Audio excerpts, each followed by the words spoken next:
Welcome to the Borderless Podcast, your guide to traveling, investing, and living beyond borders, where we talk about living the life that you want to live, where you want to live it. From beautiful San Miguel de Allende, smack in the middle of Mexico, with your hosts, Jonathan Lockwood and James Guzman.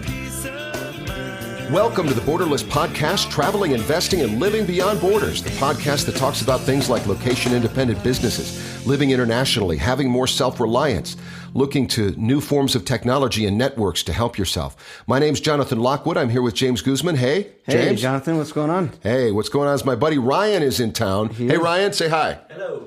So Ryan is a buddy of mine from Phoenix, and I've just been in San Miguel de Allende now for like a year. And finally, somebody comes and visits me. They all say they're going to come and visit you, right. But they don't do it. No, you know what? I've lived in awesome places all over the world, and I used to have family and friends and all kinds of stuff that would tell me that they're going to come visit. And I've really only had one that has come and visit me regularly in all the places I go. Everybody else, I don't know. They just they want to stay home. So well, anyway, I'm glad to have Ryan here, and we're having he had a hell of a first day yesterday. Oh, yeah. We won't go into all of it, but it was really good. And we're enjoying ourselves here in the Borderless compound in the high desert mountain town of San Miguel de Allende. Yeah. And our guest today on the Borderless... Go ahead. Oh, you wanted to say thank you to somebody, right? Mm-hmm. Yeah, so before we get started, just wanted to thank a few people. Well, we've had some donations. Harrison Bird just wanted... He's coming down here soon, actually. A couple weeks, he'll be here. He got the whole concierge deal, so I'm going to be helping him set up a bank account and introduce him to some lawyers and physicians and all kinds of stuff. Get him set up here. Get him, so he'll. Cool. Yeah. And so he made some donations. So thank you for that. And also Sterling Holmes, he donated and he sent a message that said that he really enjoys the podcast and he is planning on coming down here the spring of 2016. Now, all right. I don't know about here in San Miguel, but he said to Mexico. So people coming down have had.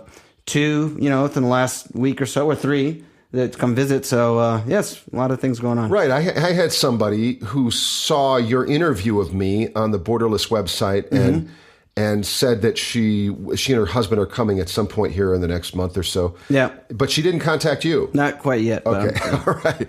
But anyway, so a lot of people are coming to San Miguel de Allende. It just seems like if you're a world traveler, you end up stopping down here at some point. Mm-hmm. Yeah. So glad to hear it.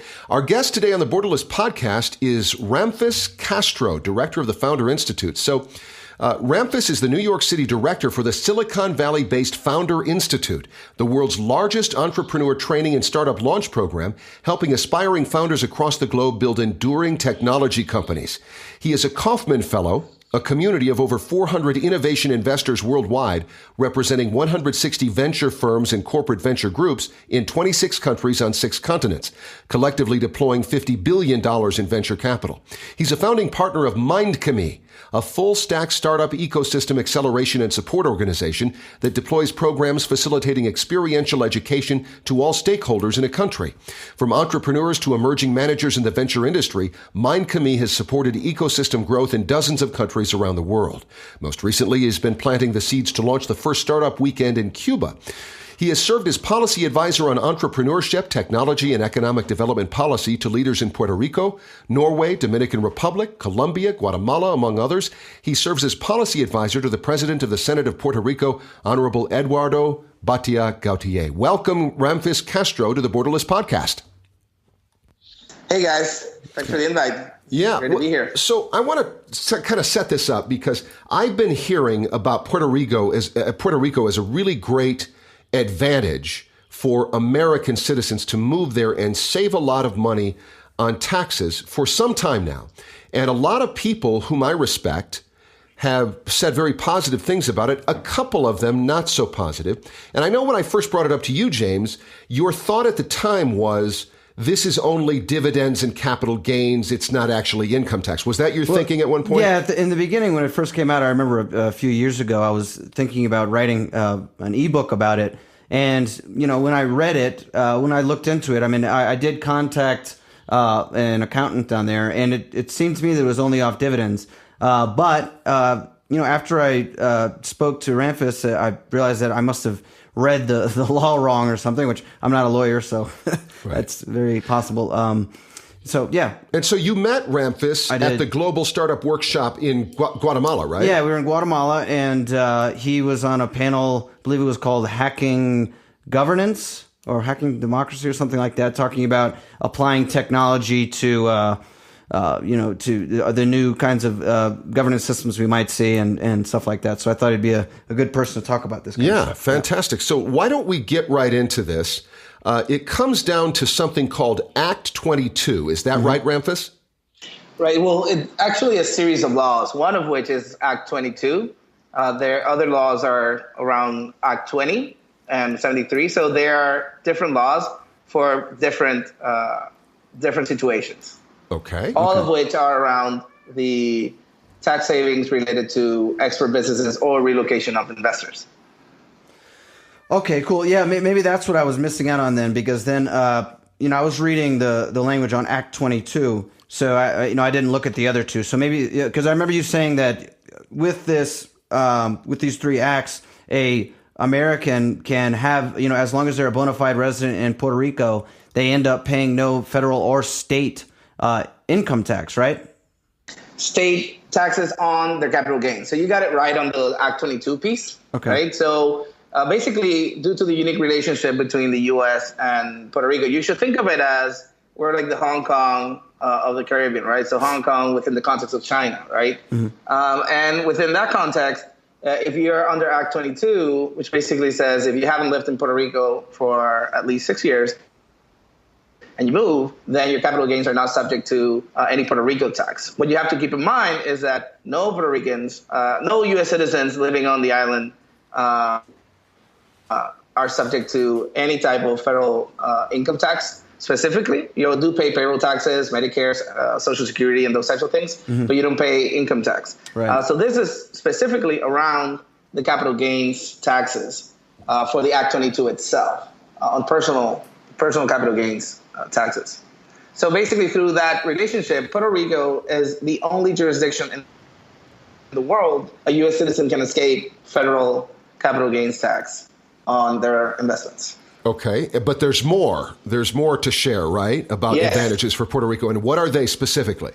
So amongst these acts, basically through the use of Act 22, which is the investor-related law, Act 20, which is for services exports, which basically means if you run any type of business within the context of Puerto Rico, where your income comes from outside of Puerto Rico, the USA included, that income is subject to 4% income tax in Puerto Rico, and it is exempt from federal income tax rules, right? So you only pay that 4%. So that's one. The other is Act 73, which is more for, let's say, product-focused companies, so product exports, where the same 4% tax may apply, but there are a lot of other dispositions, particularly the 50% R&D tax credit for research and development efforts. So let's say you have a software development company, half of your budget is going to research and development for your products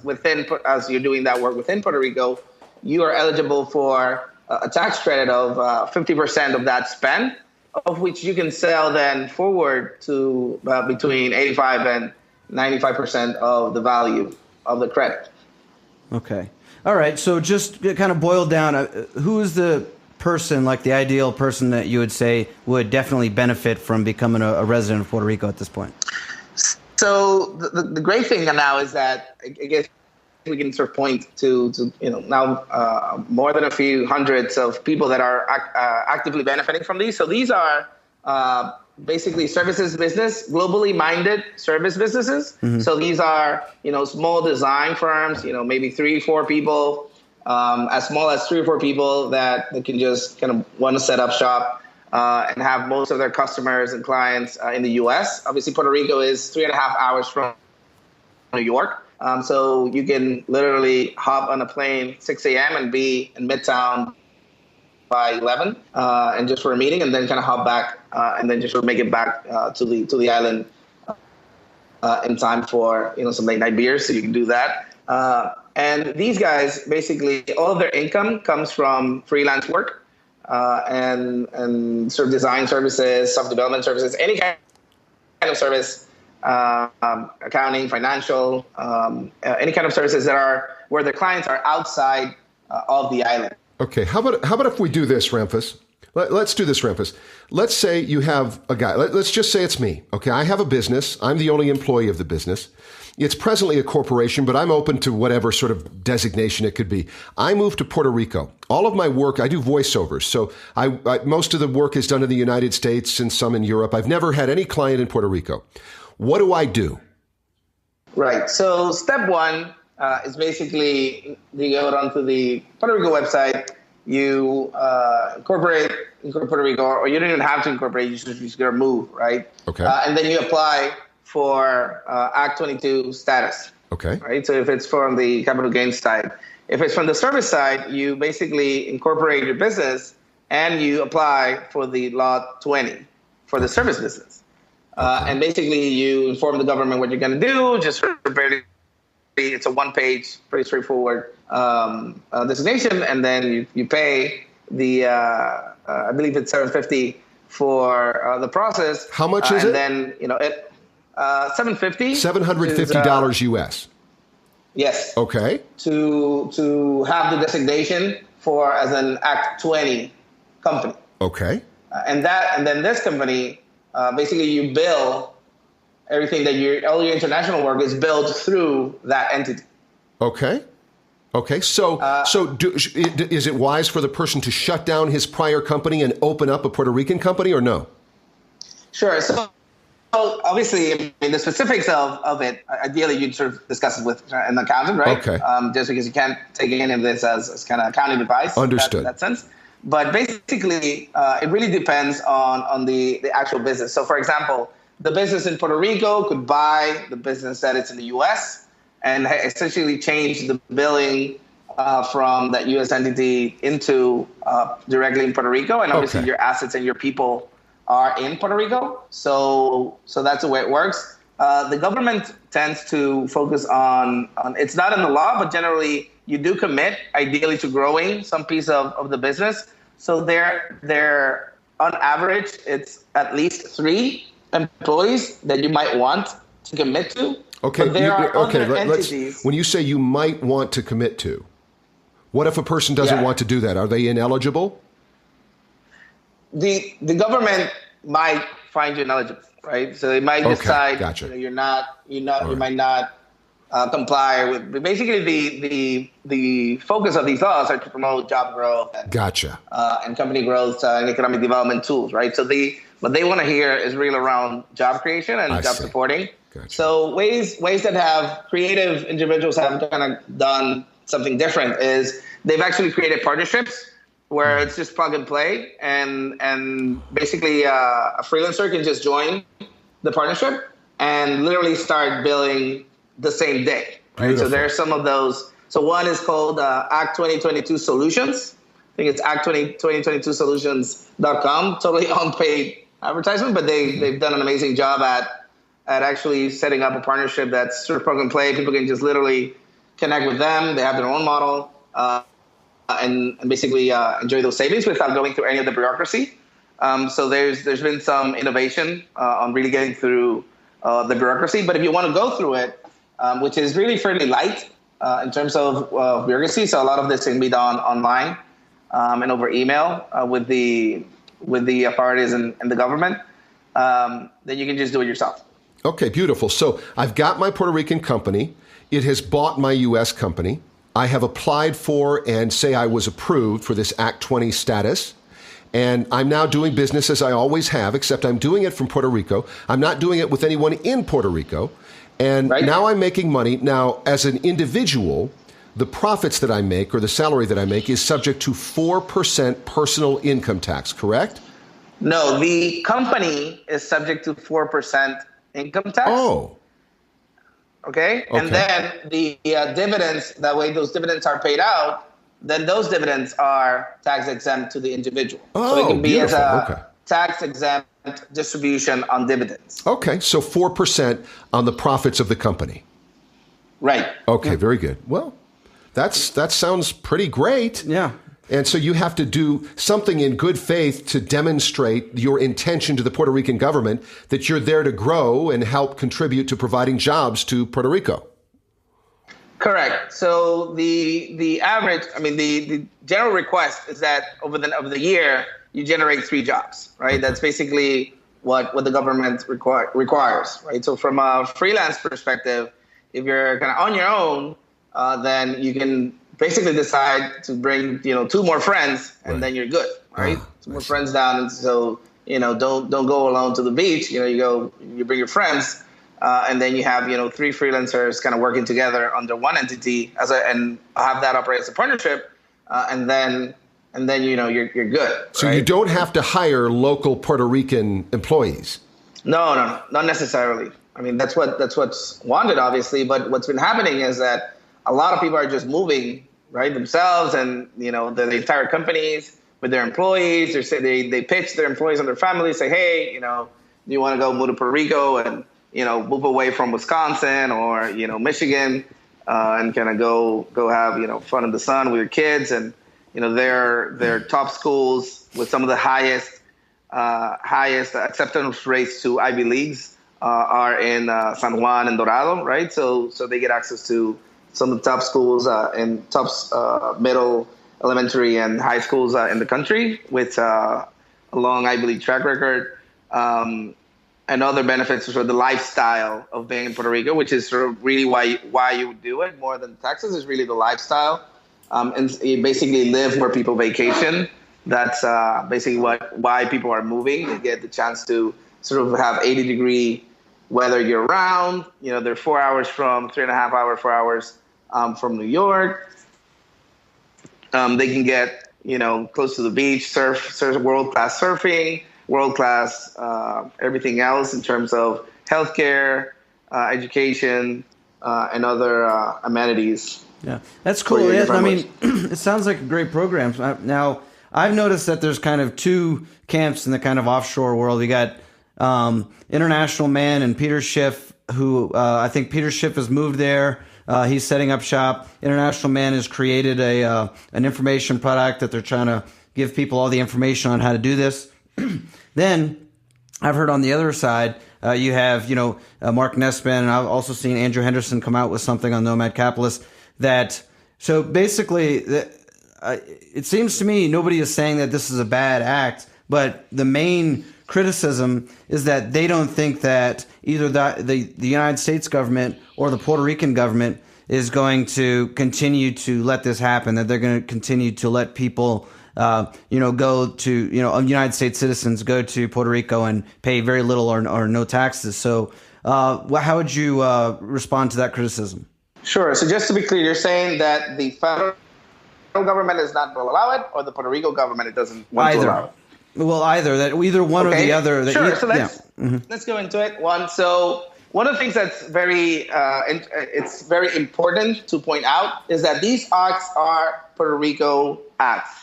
Right? So even without them, every single U.S. citizen in Puerto Rico right now with no act is exempt from federal income tax. Okay? So you don't need any act. You can just move to Puerto Rico right now and have your freelance business, no act, and basically you're exempt from federal income tax. And your effective tax rate as a freelancer, it could average anywhere between 10, 17%. Okay? So and obviously your cost of living is going to go down by half.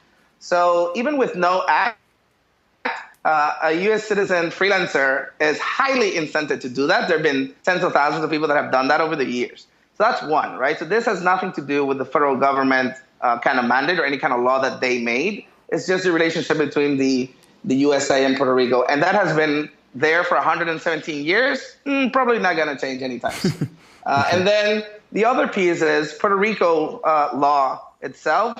So Puerto Rico is undergoing a tax, evaluating kind of tax reform. They actually just passed a law. And actually the tax reform benefits work over traditional income tax. So it's moving towards a more value-added tax, which basically means a consumption tax. So you'll be able to keep even more than what traditionally you paid before on income tax. So your income tax, your effective income tax will be essentially even lower moving forward.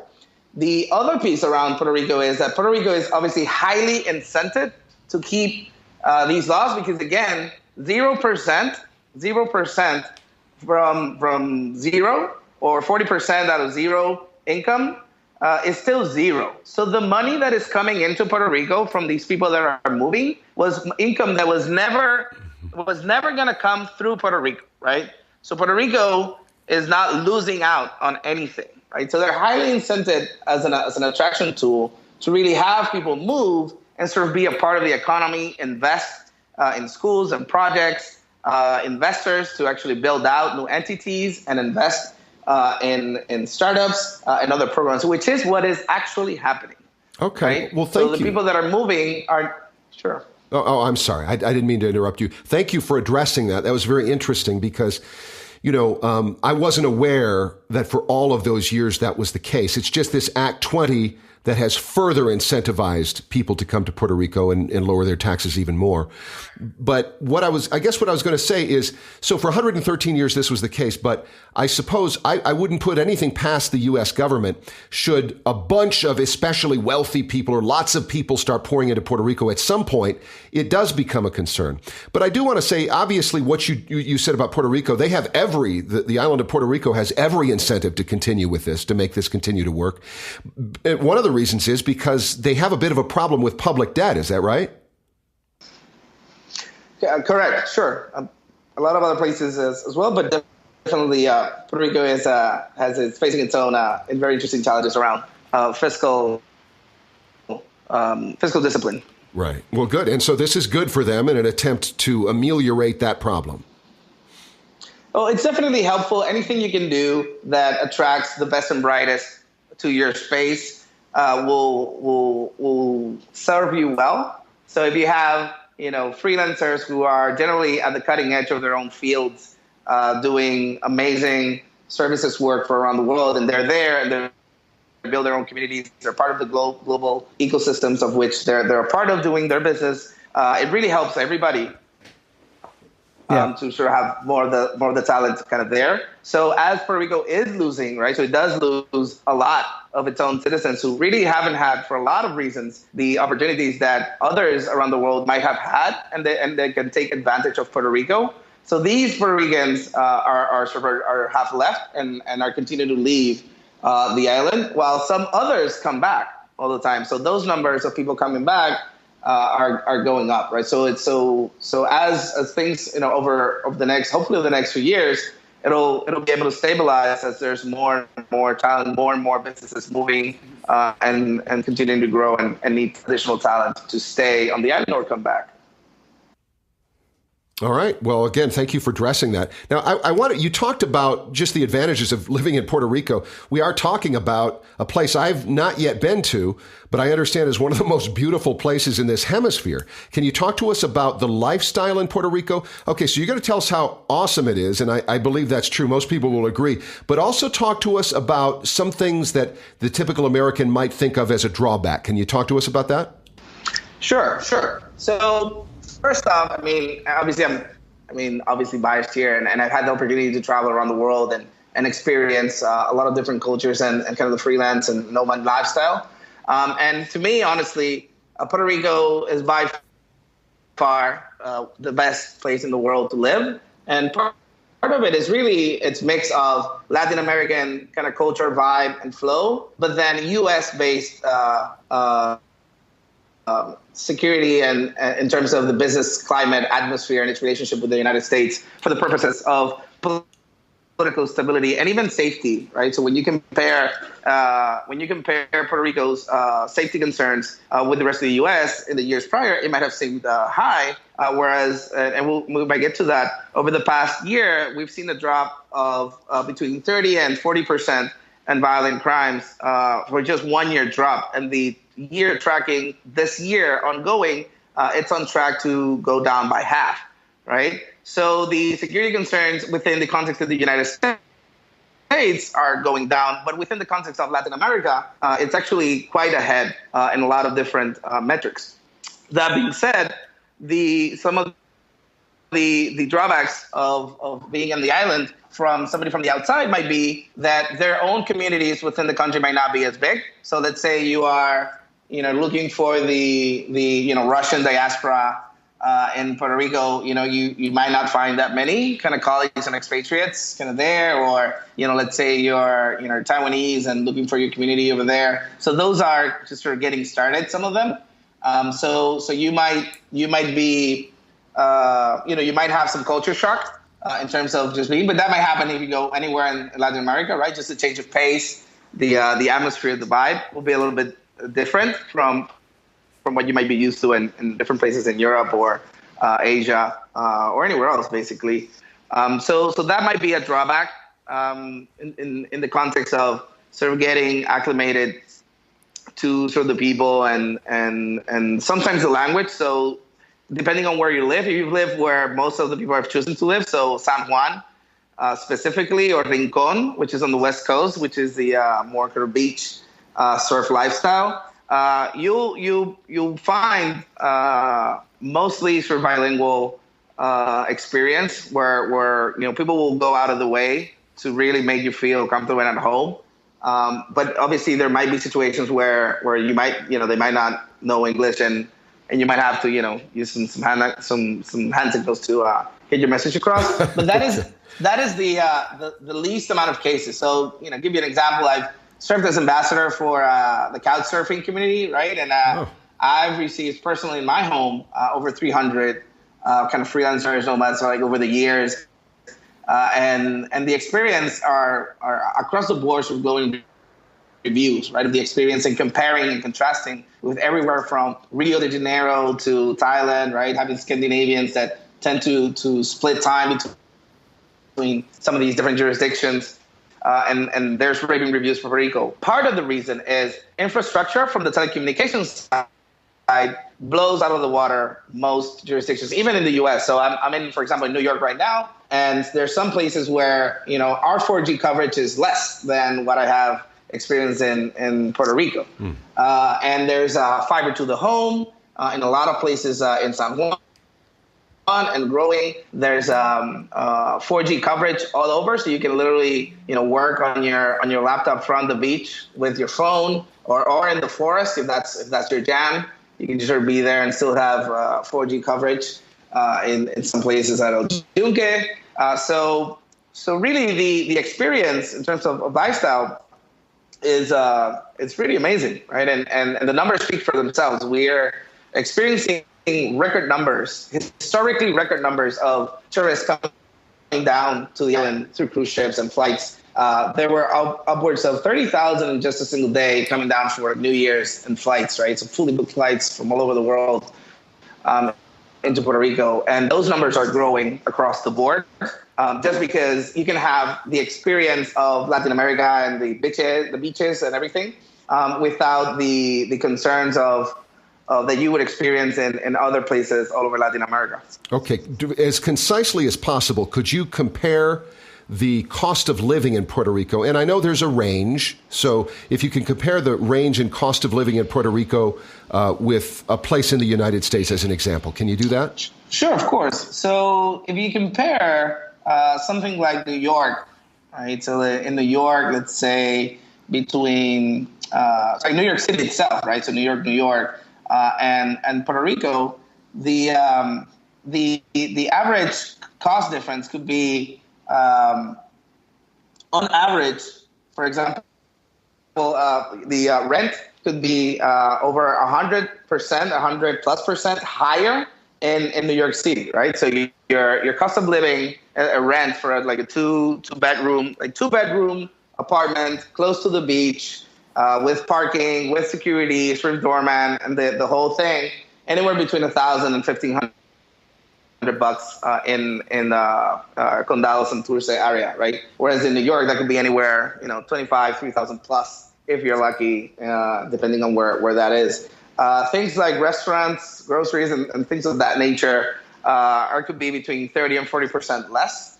So on average, your cost of living experience will be at least half, right? So if you're making $100,000 in the U.S. and in New York, and you move to Puerto Rico, it'll feel like you're making $200,000 plus. Okay, but you're comparing it to one of the most expensive places in the entire country, New York City. Sure.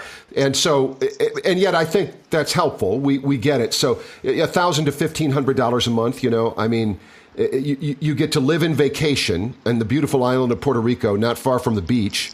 And, right. It's still nothing crazy. It's not like living, in Marin County, California, or Manhattan or something like that. I see. Okay. Right. And right. food is somewhat less expensive, you're telling us. Okay. Right. The groceries themselves, depending on fresh food that things you're going to cook or whatever, it could be 30, 40% less. Some might be more. So, for example, I've experienced like milk for some strange reasons. It's more expensive. Well, actually, I know the reasons, but it's more expensive generally on the island for a gallon of milk than almost anywhere in the U.S. And I definitely compare with U.S. prices. I'm sure most cost of livings across Latin America will be less than even Puerto Rico in some places. So you have to sort of compare and contrast in terms of access and other benefits. It's not just a pure cost basis that you'd make a move. So that gives you sort of an example around the cost for living could be even less depending on what you want and where you want to stay, right? So that's kind of closer to the beach. And when you consider how much you're saving in taxes, it certainly figures into the deal, doesn't it? Yeah. Exactly, right? Okay. So you're saving between 20 and 30% basis points on your taxes, plus your cost of living is going down by half, so you should be fine. So I'll give you an example. Plus you're at the beach with a bunch of Puerto Rican women, Right? I mean, did you have some of them couch surf on your couch, Ramphis? I'm married now. I'm very sorry. No, I didn't mean to. Happily married. This is great. Okay. So, Puerto Rican, good, beautiful Puerto Rican. So that's why I obviously love Puerto Rico. It's just amazing. The women and then the men. I mean, there's a lot of women that there is a lot of some educated men as well. And there's like salsa classes, something called Cambio en Clave, which basically is one of the larger social experiments where basically there's 150, on average 300 people, but 150 women and generally like 120 men or 30 men. So there's always a shortage of men for some of these salsa classes that go on a weekly basis. And it's a great opportunity to sort of meet people and sort of get involved in the culture of the scene. Get your ass out there, guys. Noted. Okay. So now, Ramphis, we know you have other things going on. And in a minute, we're going to come back and talk to you about those and wrap this up. But we need to give some attention to our sponsor. Today's Borderless podcast is brought to you by the Condescending Group, your online leader in promoting moral superiority. Recently, comedian Jerry Seinfeld mentioned he may not perform for crowds of college students because of his belief that they have become too politically correct. And in response, the Condescending Group has created a downloadable ebook entitled Being Funny in the Right Way. Because although laughter can be a perfectly enjoyable experience, it's just so sad when it offends. Therefore, in the interest of protecting the boo-boo feelings of sensitive babies, they have provided a how-to guide for today's socially responsible comedian. It delves deeply into such subjects as why it isn't funny when a joke touches on gender or race, unless you're male or white. Then it's fucking hilarious! They also believe that in the name of fairness, ironically, society should be best served if comedians would just curtail their level of humor by about 20% in order to be really sure no one is offended, and to make certain every joke is injected with a sense of dignity, accountability, and seriousness. The Condescending Group has actually created an enormous chart identifying every possible type of humor and assigning it funny points, based not on what people actually think is funny, but instead on what they should think is funny. The Condescending Group, they care more than you. Okay, so we're back to the Borderless podcast. We're talking to Ramphis Castro, director of Founder Institute. And our primary reason for contacting him is because we've been intrigued in learning more about this Puerto Rico experience. And I have to say, it sounds better and better the more I hear about it. Mm-hmm. And I think we've asked some questions I haven't quite heard asked before when I read articles about this. So I appreciate Ramphis coming on. But Ramphis, you're involved in a hell of a lot more than just teaching people about Act 20 and 22, right? Yeah, sorry. So the Founder Institute is the world's largest startup launch and founder training program. We operate, it's a Silicon Valley-based program. It operates in over 100 cities around the world. We've have generated over 1,600 companies in everywhere from Sydney and Perth to Beijing and Berlin and other chapters. And we have around 4,600 mentors, all of which are product CEOs of technology or technology-enabled companies around the world, including 280 plus directors, all of which tend to be serial entrepreneurs or investors who support the ecosystem's growth through their involvement in the Founder Institute. Well, I mean, yeah, that's a lot of companies there. So if somebody, maybe if they're, starting a company, or if they're, they're looking at doing something entrepreneurial, is there some way that maybe they could, contact you guys, or do you guys, at what point do you guys step in and help new entrepreneurs? Sure. So we are the leading program in the world for idea stage entrepreneurs. Right? So that means that on average, we use a special psychometric test. It's like an IQ and a personality test to select people that have the entrepreneur DNA, where we have chapters, right? So there has to be a chapter somewhere where you live, which is more and more most of the larger cities all over the world. And basically, you can keep your job full time as you're running part time in the program, testing your company idea. And then you receive support throughout 3.5 months as you continue to validate your idea, build your team, and get support from mentors and your peers in order to be at a stage where you can either quit your job or go fundraise for the idea, or we feed them into the best accelerators in the world in the cases where it makes sense for the business. Yeah. Well, that's awesome. I mean, you're involved in so much of this type of stuff, and, it's amazing where, when we try to think about where this stuff might go. I mean, for instance, this panel that we were talking about earlier where I met you, and, with this, hacking governance and all these different ways that maybe, entrepreneurs and VCs can go about trying to create some change, in this information age that we're going into. So it's really interesting. A lot of this stuff, I'm sure, this is stuff that you're working on, right, with different governments in all throughout the Caribbean as well, not just Puerto Rico, but I think you said that, just recently you've been working in Cuba as well, right?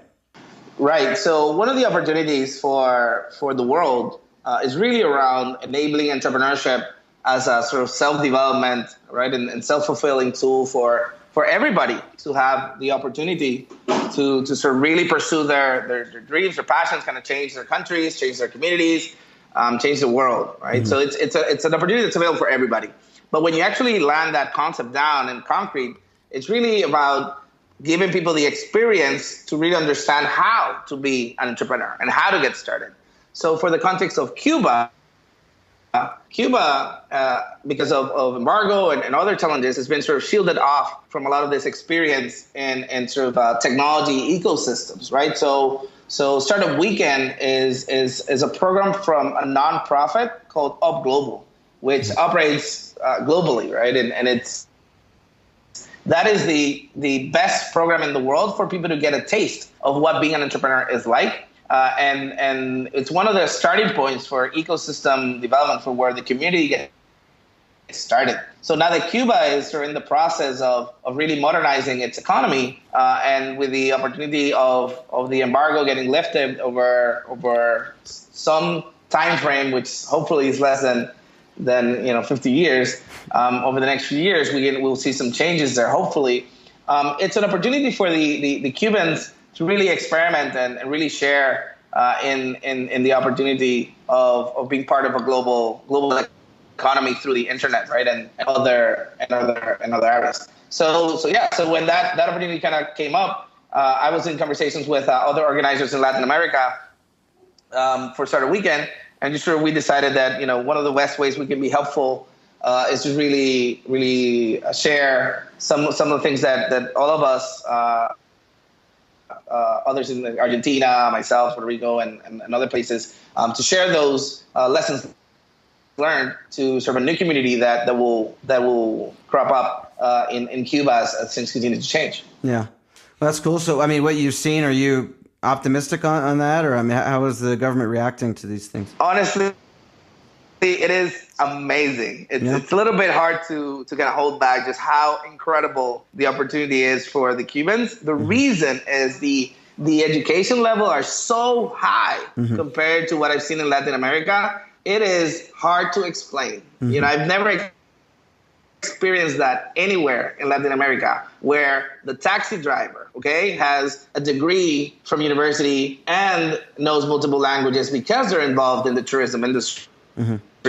And that's just normal, right? The waiters have advanced degrees in tourism and hospitality industry. The planners have an extensive understanding of sort of global geopolitics and economics and really policy. So the amount of knowledge and the average skill level of the Cuban is so high compared to the rest of Latin America that it is amazing. And we've seen it in Cuban-born computer scientists as they move to Miami and sort of pick that up and be really good at it, right? There's a lot of challenges and nuances in sort of a lot of the topic, but really it is amazing just how high the talent, the quality of the talent is already on the island from what I had the chance to really experience. Yeah, that's fascinating. I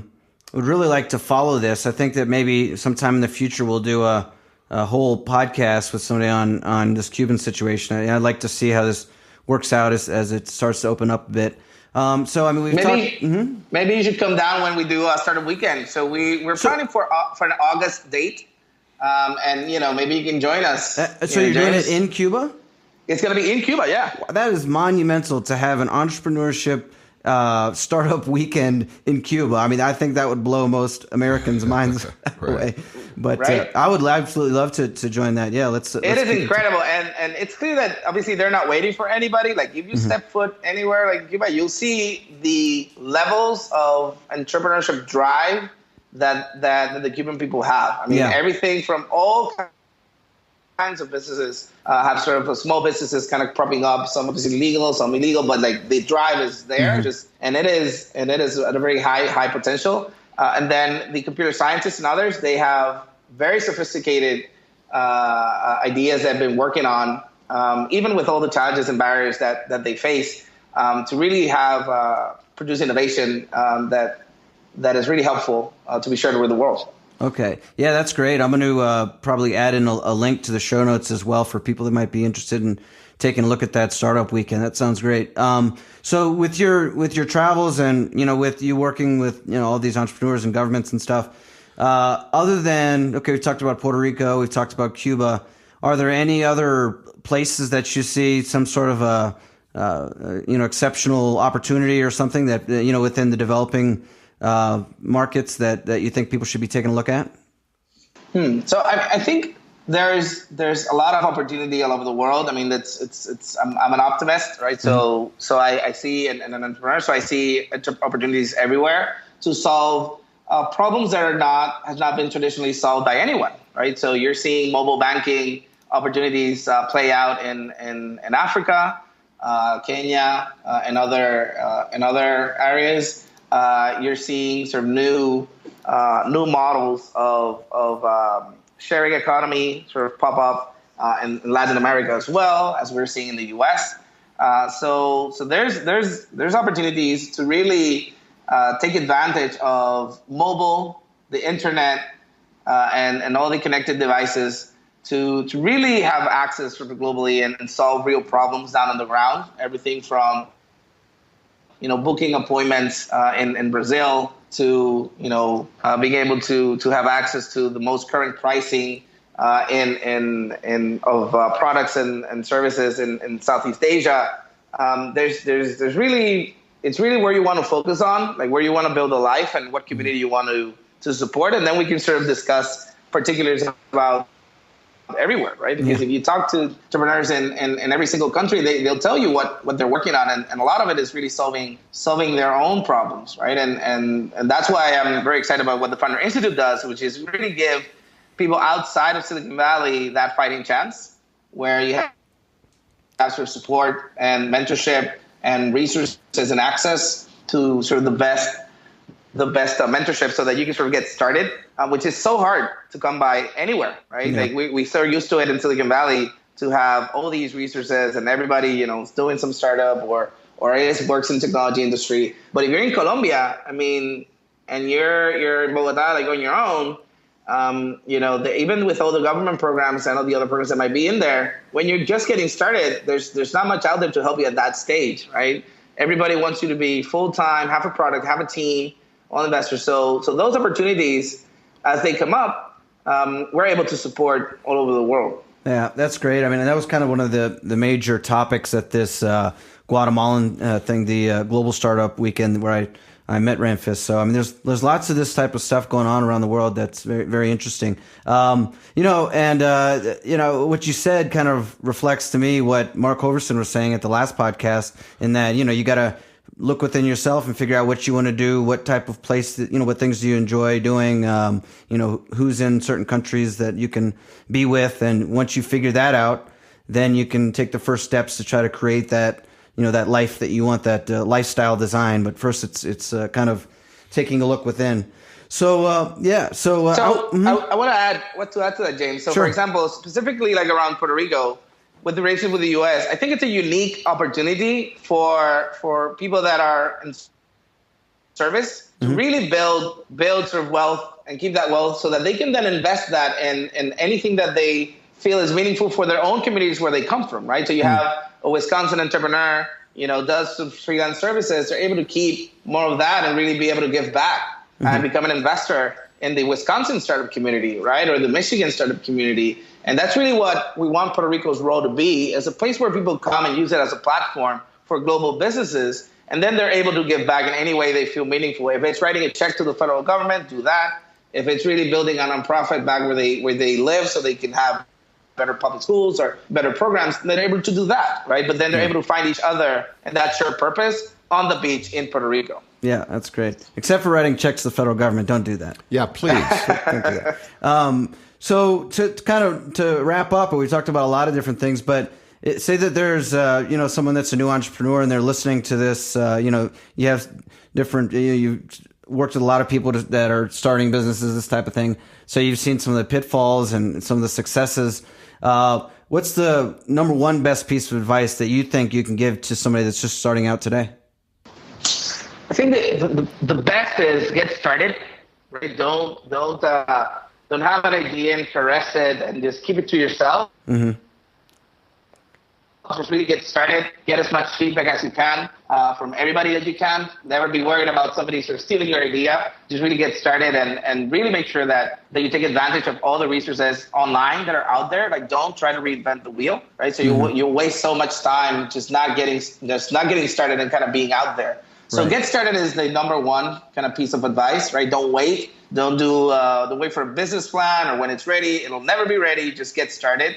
And then the second big piece of advice is, you know, seek out other people that have sort of been there, done that, right? The Founder Institute is really programs for that. Startup Weekends, amazing program to really get started and really get involved in your own community. Startup Weekend operates everywhere around the world, basically, right? So everywhere from Yemen, Afghanistan, Iraq, Iran, you know, you name it, there's probably a Startup Weekend that's happening in your community. And if it's not, organize it yourself, right? So you can meet who the other entrepreneurs are, and then you guys can help each other and build your own community anywhere in the world.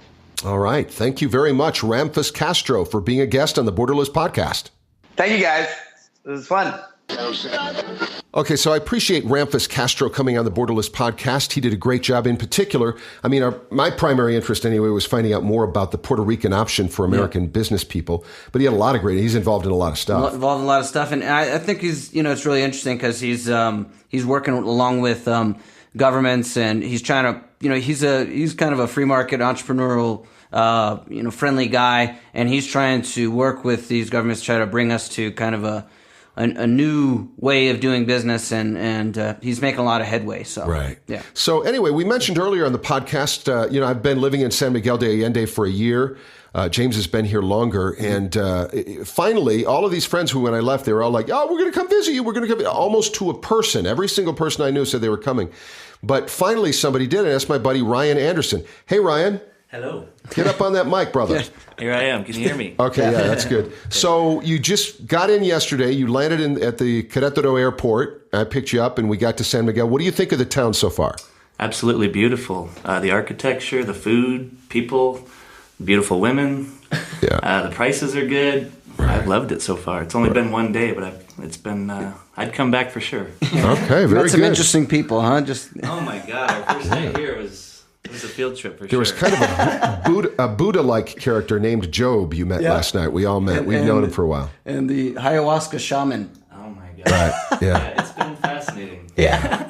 All right. So, yeah, Ryan's having a great time, and that's what typically happens when people come. If you're interested in a visit to San Miguel de Allende, James offers some services, Yeah, right? absolutely. And if you get on the mailing list with us, then you'll get updates on what we're doing here. And so if you go to the website borderlesspodcast.com and you'll go down, you see a button that says instant access. And what that'll do is you'll get a ebook and also access to our Facebook group. And you also get email updates and things like that, and you can contact me through there, and if you're interested in coming down. But I think you're gonna see a lot more here within this weekend here, Ryan, because got some other festivals and things planned, so it should be fun. All right. Well, another Borderless podcast coming up soon. Thanks for joining us for the Borderless Podcast, traveling, investing, and living beyond borders.